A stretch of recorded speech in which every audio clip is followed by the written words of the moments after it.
바울 사도는 골에서 편지를 보내고 이 마지막 부분에 바로 이 끝인사로 또 그를 도왔던 수많은 사람들을 소개함으로 이 편지를 마무리하고 있습니다.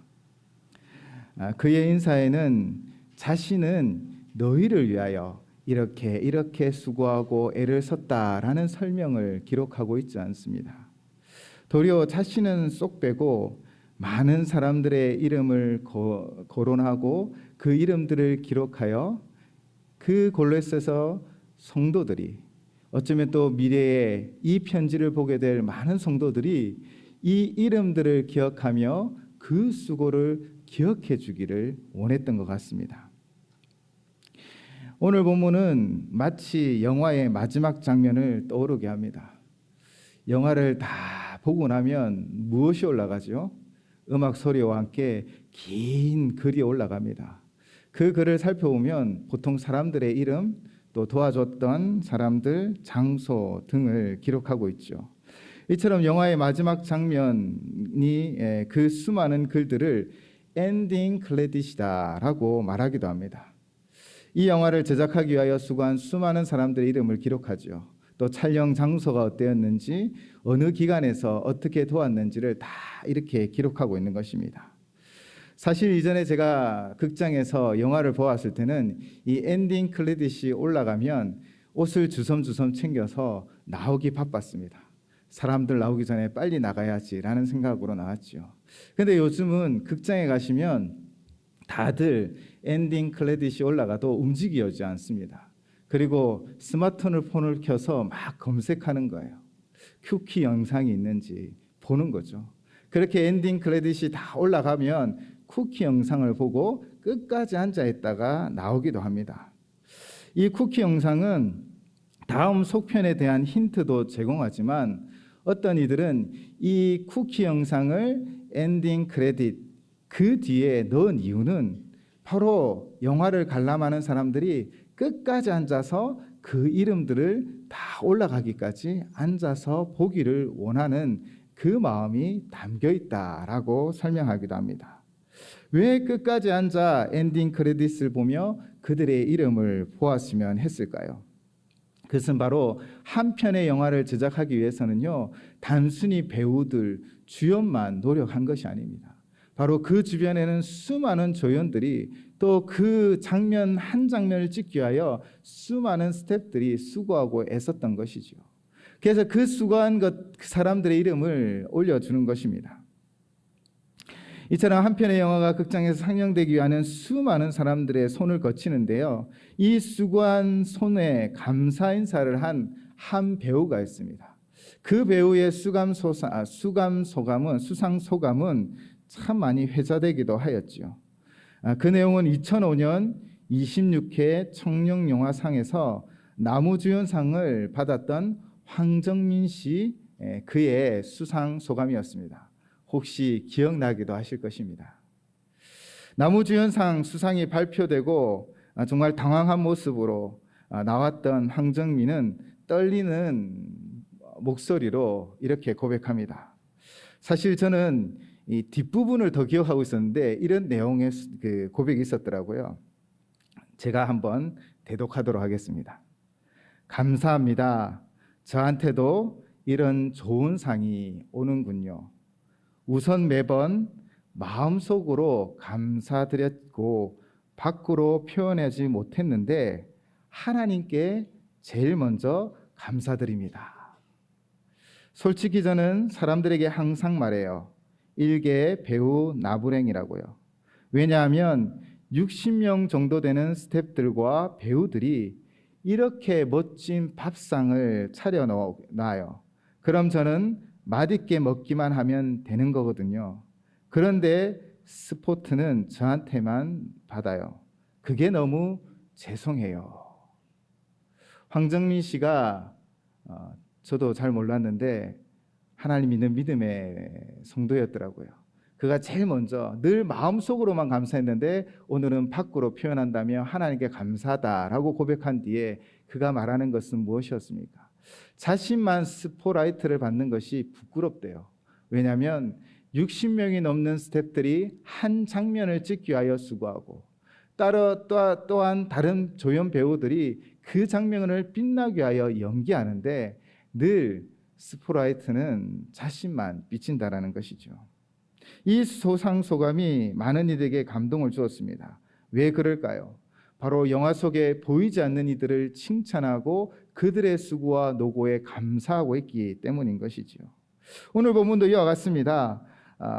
골로새 교회라는 편지를 보내고 이 편지의 엔딩 크레딧처럼 서신을 위하여, 복음을 위하여, 지금도 복음을 위하여 수고하고 있는 이들이 있다라는 것을 우리에게 보여주고 있는 것이죠. 우리도 좀 기술이 된다면 이 프로그램을 자막을 아래에서 위로 쭉 올리며 그 이름들을 한번 다 읽어보았으면 좋겠습니다. 그처럼 엔딩 크레딧, 바로 이 골로새의 엔딩 크레딧은 이 골로새 교회를 위하여 수고하고 또 이 편지를 전달하고 또 바울의 복음 사역을 위하여 수고하고 애쓰는 많은 이들의 그 이름을 기록하고 있는 것입니다. 오늘 본문은 세 부분으로 나눌 수 있습니다. 먼저 첫 번째는 7절부터 9절까지입니다. 바울 사도가 골로새 교회에게 쓴 이 서신을 전달하는 두 사람, 바로 드기고와 오네시모에 대한 추천의 글이고요. 그리고 두 번째는 10절부터 14절까지 바울과 함께 동역하고 그를 돕고 손발이 되어줬던 이들의 동력자들의 문안 인사를 대신 전해주고 있습니다. 그리고 세 번째 부분은 15절부터 18절로 라오디게아 교우들에 대한 문안 인사와 또 서신들을 돌아가면서 읽으라고 권면하고 있고요. 그리고 그 라오디게아에서 교회의 장소를 열어주었던 눈바라라는 그 여인의 이름을 분명히 기록하고 있습니다. 그리고 아키포에 대한 권면을 말하고 또 18절로 자신이 친히 이 친필을 기록하고 있고 은혜가 너희에게 있을지어다 라고 축복하며 마침표를 짓죠. 바울은 이렇게 그들을 소개하고 있습니다. 오늘 조금 긴 시간일지도 모르겠지만 그러나 바울이 직접 그들의 이름을 언급하며 설명하였듯 그들에 대하여 잠시 살펴보려고 합니다. 첫 번째 부분인 7절에서 9절은 바로 두 사람의 이름이 기록되어져 있습니다. 바로 두기고와 오네시모입니다. 이들은 이 서신과 바울 사도의 사정을 그들에게, 즉 골로새 성도들에게 알리고 그들의 마음을 위로하기 위하여 그들에게 보내줬습니다. 바울 사도는 두기고에 대하여 세 가지로 첨부하지요. 첫째는 사랑받는 형제요, 둘째는 신실한 일꾼이요, 셋째는 주 안에서 함께 종이 된 자입니다. 사도행전 20장에서는 이 두기고가 등장합니다. 그에 대한 기록이 있고요. 또 그로부터 시작하여 그 이후에 그는 예루살렘 교회를 위해 모금한 것을 가지고 바울과 함께 예루살렘까지 동행한 인물이었습니다. 에베소서에서는요, 바울이 두세 차례를 이 두기고를 통하여 에베소에 두기고를 보내었던 기록이 적혀 있죠. 그만큼 두기고는 정말 바울의 발이 되어져서 바울의 소식을 부지런히 전했던 이입니다. 바울은 이방인 두기고를 명령을 받아 움직이는 직원처럼 말하지 않습니다. 나는 사도요 당신은 성도라 하여 그런 차이를 두지도 않았습니다. 그는 그를 함께 복음의 동력자로 삼으며 그를 이렇게 얘기했던 것이죠. 사랑받는 형제라고요. 그렇게 사랑하는 형제로 두기고를 부르고 있습니다. 이방인이었습니다. 유대인은 이방인을 저주받은 사람들, 징승처럼 취급하였지만 바울 사도는 이 두기고를 사랑하는 형제처럼 기여긴 것이죠. 그는 주 안에서 신실한 일꾼이었고 바로 주 안에서 자신과 함께 고난을 받으며 자신의 유익을 궁하지 않고 주의 종으로 충성된 자임을 소개하고 있는 것입니다. 사실 두기고는 새 성경에서 위대한 설교를 행했다거나 기적을 행했다라는 기록은 전혀 없습니다.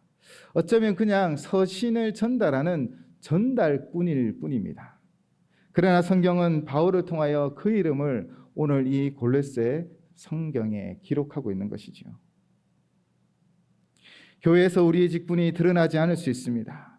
때로는 아무도 모른다 생각하실지도 모르겠습니다. 그러나 하나님은 아십니다. 하나님은 그 수고를 기억하고 그를 바울을 통하여 오늘 본문에 그 이름을 기록하고 있는 것이지요. 바울의 이 서신에는 그의 이름을 기록하며 특별히 너희에게 보낸다라고 칭찬하고 있습니다. 특별히 두기고를 보내고 있는 것입니다. 하나님께서는 다 기억하시며 하나님의 책에 다 기록하여 주심을 믿습니다. 여러분도 이 믿음으로 여러분의 삶 가운데 주어진 모든 일들 가운데 크고 작고 화려하고 어쩌면 드러나지 아니할지라도 순종하며 충성하여 하나님 앞에 기억되어지는 이름이 다 되시기를 주님의 이름으로 축원을 드립니다. 그리고 오네시모가 있죠. 이 오네시모에 대해서 바울 사도는 9절에서 신실하고 사랑받는 형제 오네시모라고 소개하고 있습니다. 그런데 사실 오네시모는요, 신실하고 사랑받을 만한 사람이 아니었습니다. 오늘 골로새서에는 한 절밖에 기록되어져 있지 않지만 바울의 옥중 서신인 빌레몬서에서는 이 오네시모에 대하여 기록하고 있습니다. 그 빌레몬서는 골로새 출신의 빌레몬에게 보낸 서신인데, 빌레몬은 자신의 집을 이 골로새 교회 모임을 위하여 열어줄 정도로 큰 집을 가진 부자였고, 또 바울이 3차 선교 여행 중에 에베소 사역을 할 때 만나 개종하였고 믿음의 삶을 살아가는 하나님의 백성이었죠. 바울이 빌레몬에게 서신을 보낸 이유는 오네시모를 변론하기 위해서였습니다. 앞에서 제가 잠시 말씀드렸듯이 오네시모는요, 사랑받고 신실한 믿음의 사람이 아니었습니다. 그는요, 빌레몬의 노예였습니다. 그런데 그 주인의 것을 훔쳐서 로마로 도망쳤다가 바울을 만나게 된 거예요. 바울을 통해 복음을 듣게 되어지고 그는 회개하고 변화되었지요.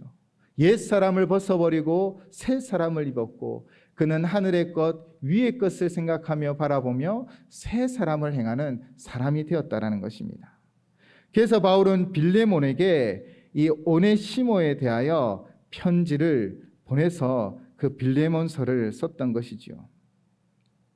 바울은 빌레몬서 1장 10절에서 이렇게 기록하고 있습니다. 갇힌 중에서 낳은 아들 오네시모를 위하여 내게 간구하노라. 아멘. 갇힌 중에서 낳은 아들 오네시모.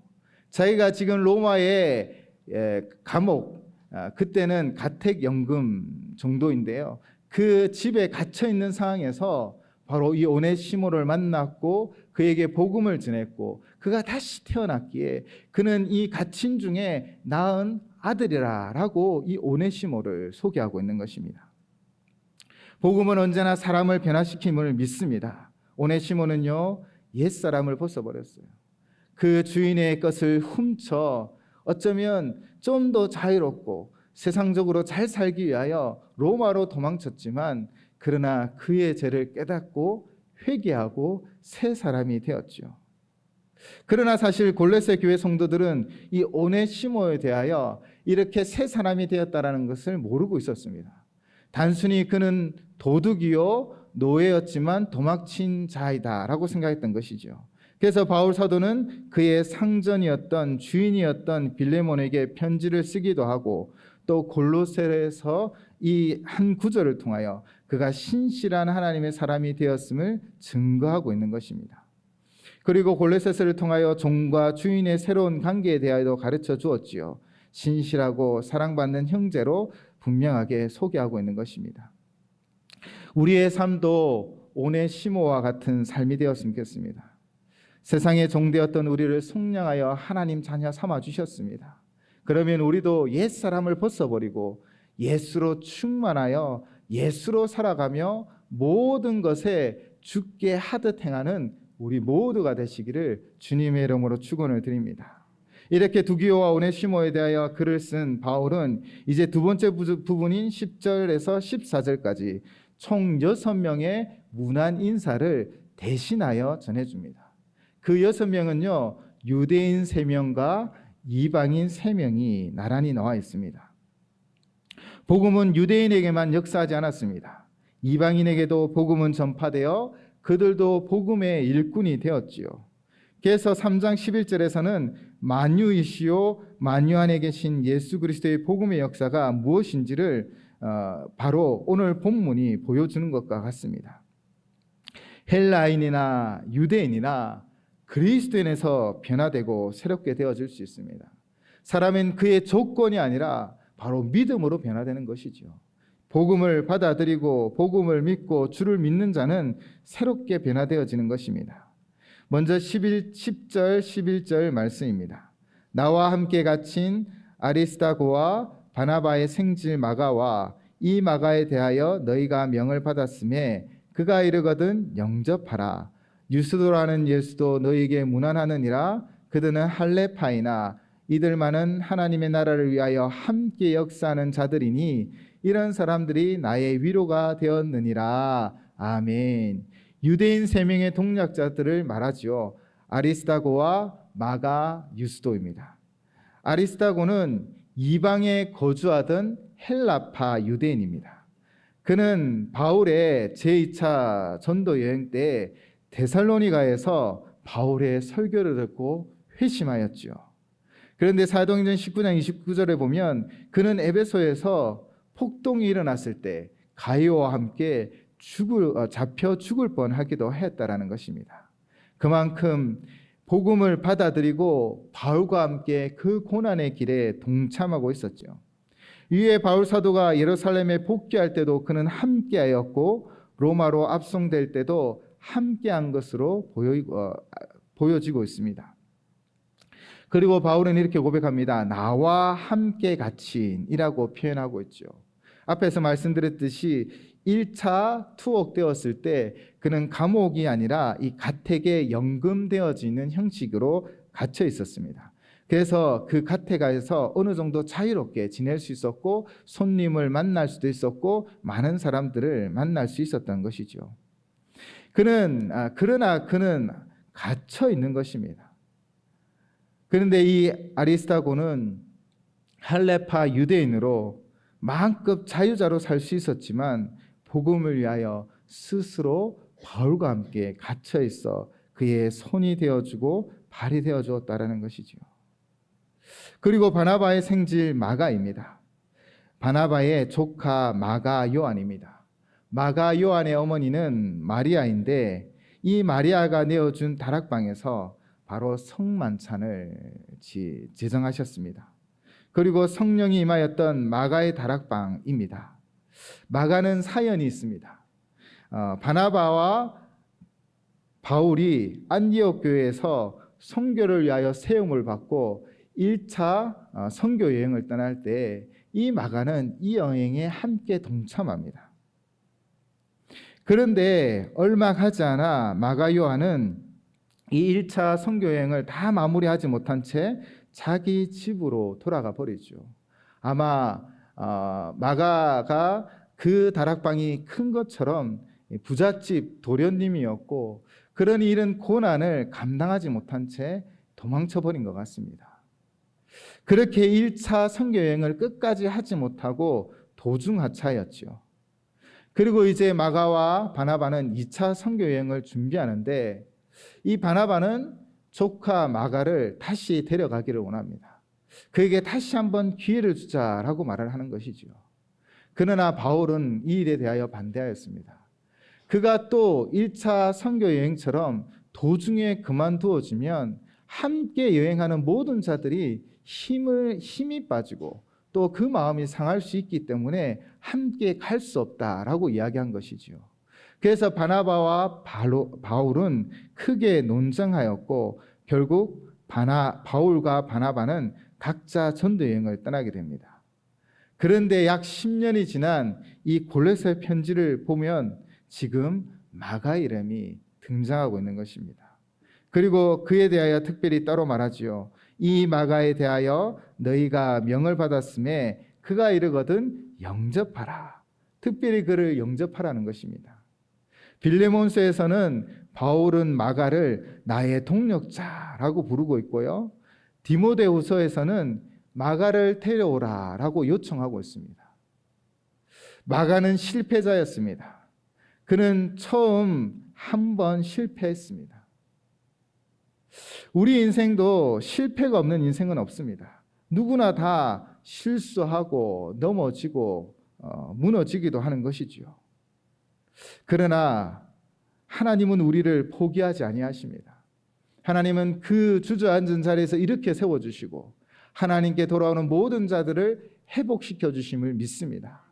마가는 실패한 일꾼이었지만 그가 성경에는 드러나지 않지만 다시 그 마음에 예수 그리스도에 대한 뜨거운 마음이 생겼고 그는 이 선교 여행에 바나바와 함께 동참하였고 이후에는 이 바울과 함께 끝까지 이 복음 사역에 매진하는 귀한 동력자가 되었습니다. 마가는 바울과 끝까지 함께하였고요. 바울의 순교 후에는 베드로의 통역을 맡기도 하였습니다. 그리고 알렉산드리아의 교회를 세우기도 했고요. 또 마가하면 여러분 무엇이 생각나십니까? 마가복음. 마가복음을 기록하였습니다. 그런데 안타깝게도 이 마가복음을 기록한 이후에 마가는 순교를 당합니다.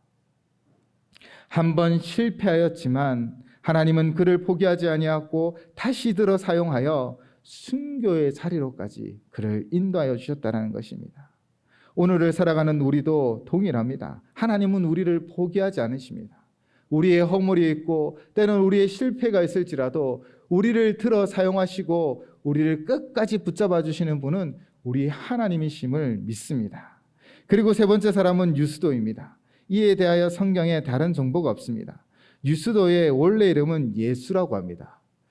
학자들에 의하면 그 당시에는 예수라는 이름을 많이 사용했답니다. 왜냐하면 그 이름의 뜻은 여호와의 구원이기 때문입니다. 그러나 복음이 전해지면서 이 예수라는 이름보다 유스도라는 이름을 많이 쓰였다라는 것이죠. 그래서 바울도 유스라는 이름의 예수라라고 말을 하고 있는 것이죠. 이름이 평범한 것처럼 어쩌면 그는 평범한 인물이었습니다.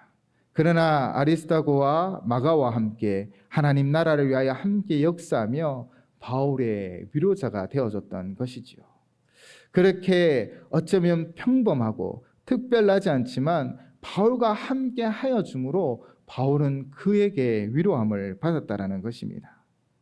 사실 우리가 이 자리에 앉아 있는 것 여러분 스스로에게도 때로는 말씀으로 찬양으로 또 관계 가운데 위로함을 받지만 우리 곁에 계신 분들의 위로가 되어집니다. 여러분이 여러분의 자리를 지켜주면 우리가 서로가 서로에게 위로가 되어지고 힘이 되어짐을 믿습니다. 이제 바울은요 이방인 3인에 대하여 이야기합니다. 12절 13절로 에바브라에 대하여 2절이나 할애하여 설명하죠. 그만큼 에바브라의 중요성을 강조하고 있습니다. 또 14절에는 의사 누가와 그리고 데마에 대하여 이야기합니다.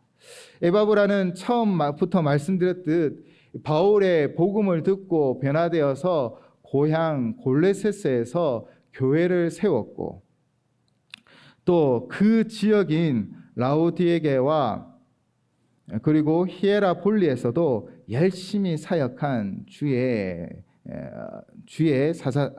사역자였습니다. 그는 소원이 하나 있었습니다. 본문 12절을 보시면요. 그가 항상 너희를 위하여 애써 기도하여 너희로 하나님의 모든 뜻 가운데서 완전하고 확신 있게 서기를 구하나니 아멘. 그의 소원은 오직 복음을 듣고 복음 안에 살아가는 이 골로새서 성도들이 바로 하나님의 뜻 가운데 완전하고 확신 있게 서 있기를 구하고 있다라는 것입니다. 에바브라는요, 이 골로새에서부터 로마까지 2100km를 걸어 바울에게 찾아갔습니다. 그 이유가 무엇이었습니까? 우리는 골로새서 편지를 통해 알 수 있죠. 이 골로새서에 문제가 생기기 시작했다는 거예요. 고상한 지식이 있는 것처럼 이야기하는 헬라 철학자들에 의하여 이 골로새 교회 성도들이 마음이 혹하고, 또 율법주의자들이 나타나서 너희가 다 이 토라 율법을 다 지켜야만 예수를 제대로 믿는 것이다 라고 그들을 유혹하여 그들을 넘어뜨리려고 했던 것이지요. 이 안타까운 일들을 가지고 바울에게 다가가 그 바울의 가르침을 받기를 원했던 것입니다. 이처럼 에바브라는 교회를 위하여 수고를 마다하지 않았지요. 그의 수고를 바울은 이처럼 증언하고 있는 것입니다. 오늘날도 저희를 포함하여 모든 목회자들은 이 에바브라의 열정을 배워야 하는 것이죠.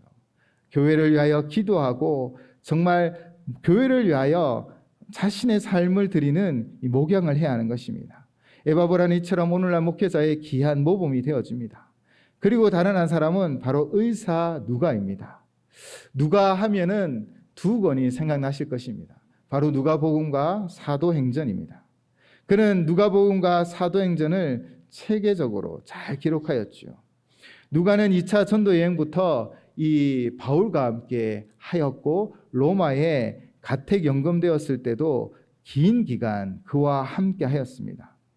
우리가 알고 있듯 바울은 복음을 전하기 위하여 수많은 고초를 당했습니다. 매도 맞고요, 죽을 뻔하였습니다. 그때마다 바울 곁에서 그의 주치의처럼 그를 돌봤던 사람이 바로 누가인 것이지요. 하나님은 마지막 순간까지 바울이 그의 사명을 다하도록 이렇게 누가를 붙여주신 것입니다. 이처럼 우리에게 주신 사명을 이루어갈 때 하나님 우리에게 사람을 붙여주십니다. 여러분 홀로 그 길을 걸어가게 두지 아니하십니다. 여러분 곁에는 여러분과 함께하는 동력자를 붙여주시고, 여러분에게 능력 주셔서 능히 그 길을, 그 목적을 이루게 하여 주실 줄을 믿습니다. 그리고 세 번째 인물은 데마입니다. 이 데마는 별다른 설명이 없습니다. 분명 이 편지를 쓰고 있을 때는 그와 함께하는 동력자요. 그래서 그 이름을 기록하여 골로새 교회에게 편지로 보낼 만큼 그와 함께 동력한 자였습니다. 그런데 우리가 데마하면 아마 떠올리는 이 말씀 구절이 기억나실 것입니다. 사도 디모데후서 4장 10절입니다.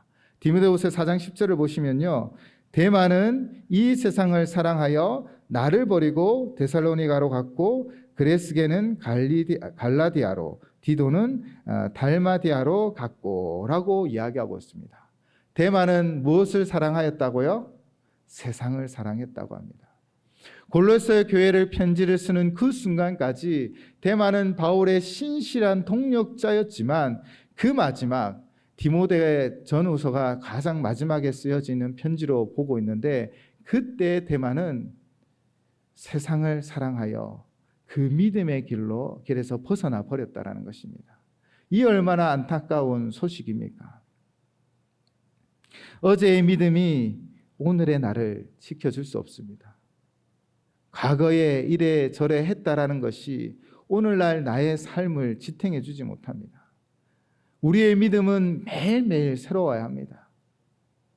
아침마다 새로운 은혜를 베풀어 주시는 하나님 앞에 매일매일 우리의 믿음을 다짐하며 주님과 동행하는 삶을 살아가셔야 합니다. 여러분 인생의 마지막, 우리 인생 영화의 마지막 크레딧이 올라갈 때 누구누구는 세상을 사랑하여 떠나갔더라 라고 기록되어진다면 얼마나 가슴이 아프시겠습니까? 여러분은 어제의 믿음이 아니라 오늘의 믿음을 가지고 항상 주와 동행하는 삶을 살아가시기를 주님의 이름으로 축원을 드립니다.